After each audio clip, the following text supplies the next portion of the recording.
Hello les asticots, j'espère que vous avez la pêche, moi comme d'habitude, toujours la grande forme. Et aujourd'hui on va se retrouver pour la review de l'épisode 5 de Shaman King 2021.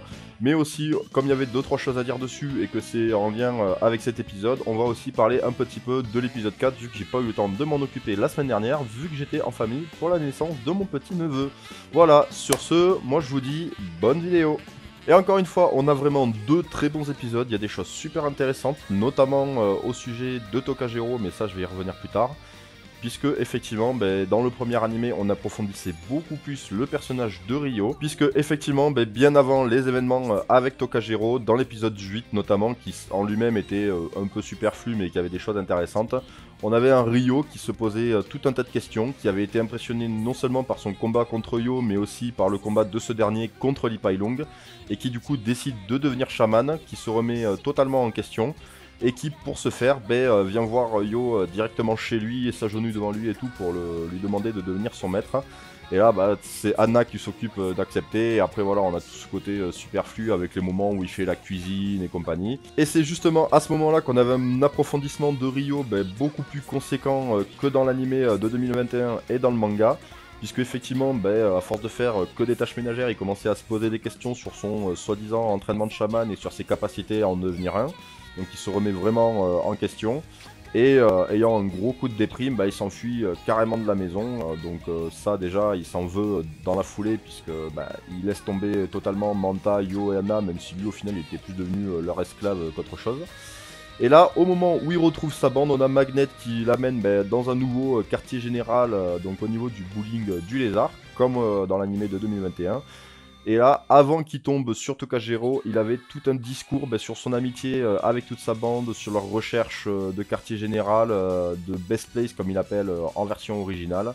Et ça justement c'était très émouvant et je trouvais ça dommage qu'il le zappe. Et toujours dans l'épisode 4, pour ce qui est de l'affrontement entre Yo et Ryo possédé par Tokajiro, il y a du bon et du mauvais. Déjà, et encore heureux, ils ont laissé au moins le flashback sur l'enfance de Amidamaru et Mosuke et sur la création du sabre Haruzame, puis de printemps en version française.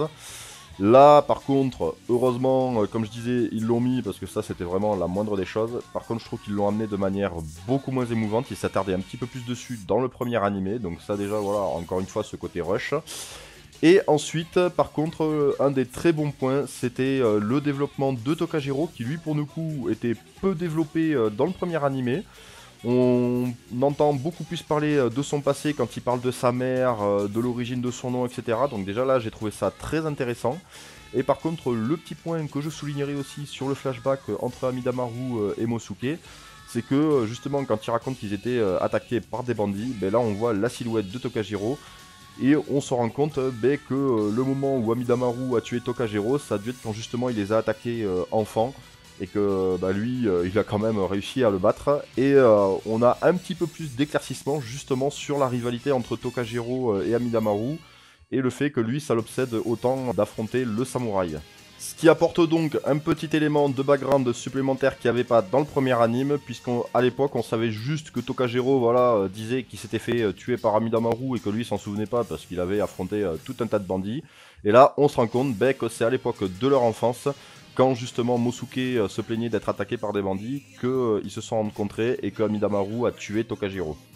Et pour en revenir à l'épisode 5, puisque je râle sur les choses négatives, mais il y a aussi de très bons points, il y a une chose que j'apprécie beaucoup dans l'épisode 5 de cette version 2021, c'est le fait qu'au lieu de la restituer au musée à sa place d'origine, Yo garde Haruzame comme arme principale.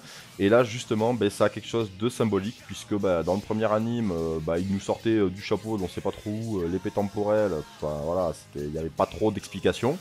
Que là, voilà, il garde l'épée qui était celle forgée exprès pour Amidamaru par son ami Mosuke, qui devait le sauver face aux gardes de l'empereur 600 ans auparavant, et dont il va enfin pouvoir profiter et utiliser pleinement maintenant dans le présent.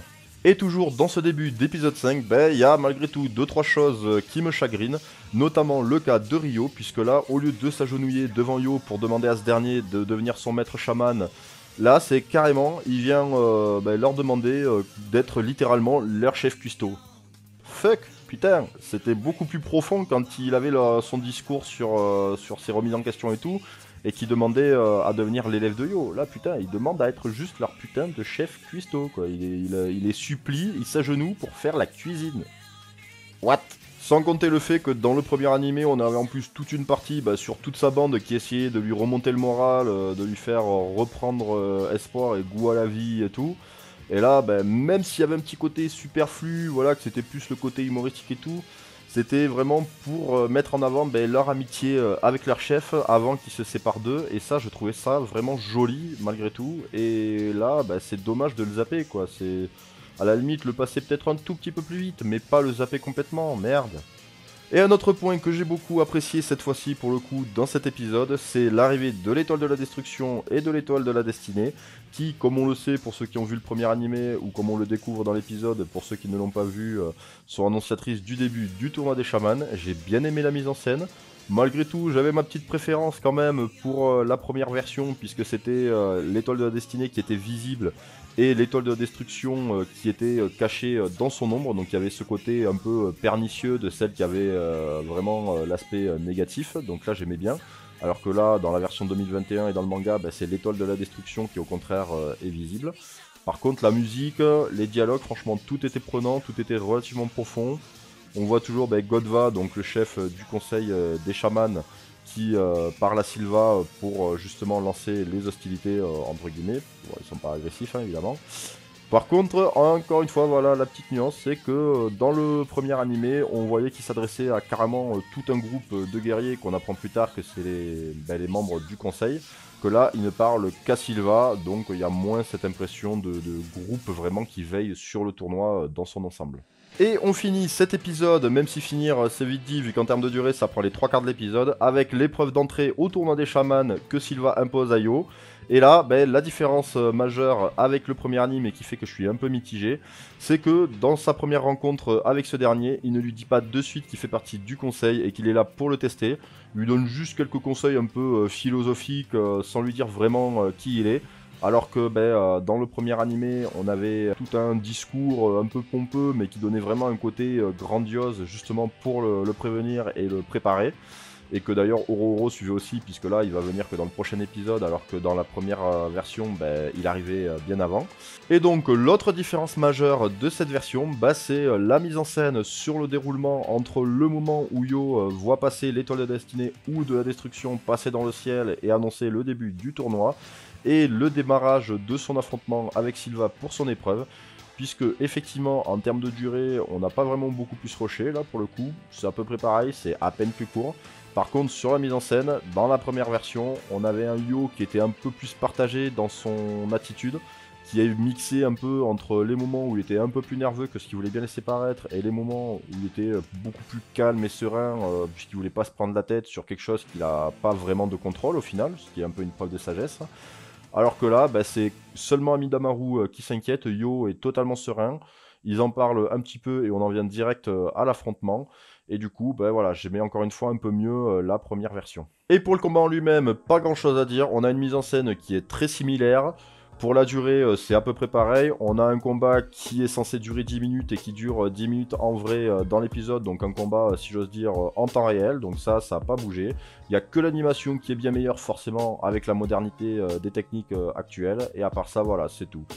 Donc sur ce, on arrive à la fin de cette review. Comme d'habitude, si vous m'avez regardé jusqu'au bout, j'espère que ça vous a plu. Si c'est le cas, n'hésitez pas à liker, partager, vous abonner à la chaîne si ce n'est pas déjà fait. Me dire en commentaire ce que vous en pensez. Et moi, en attendant la prochaine, je vous dis ciao. Ouvre les yeux, regarde bien. Tu peux bondir plus haut et plus loin. Le monde que tu vois n'est rien qu'une image. Écoute plutôt tes rêves les plus sombres. Tant de mystères jamais dévoilés. Tant de chemins qu'il faut explorer. Est-ce donc ta destinée d'être chaman, chaman king, d'être chaman, chaman.